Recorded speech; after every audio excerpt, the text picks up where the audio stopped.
amanhã que nós vamos mandar publicar a notificação às autoridades e à população que a partir de quinta-feira a greve é geral na Guarda Municipal de Belo Horizonte.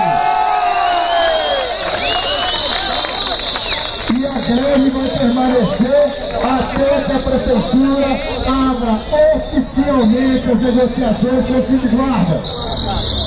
Entendido?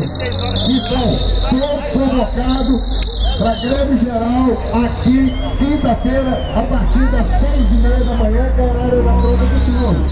Tá?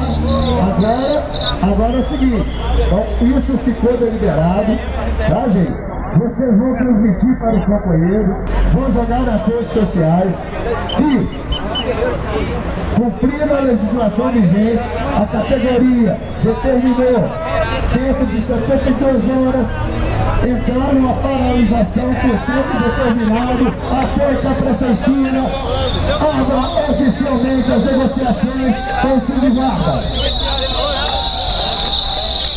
Agora vamos tratar aqui, é o seguinte,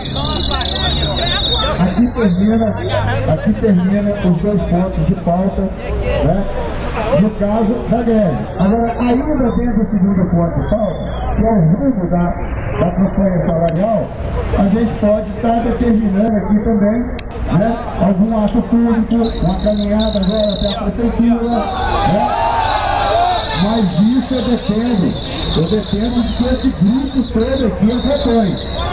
Você sair daqui com meia dúzia de guarda atrás do caminhão do som, é demonstrar para quê? Agora, se todos que estão aqui presentes deliberaram e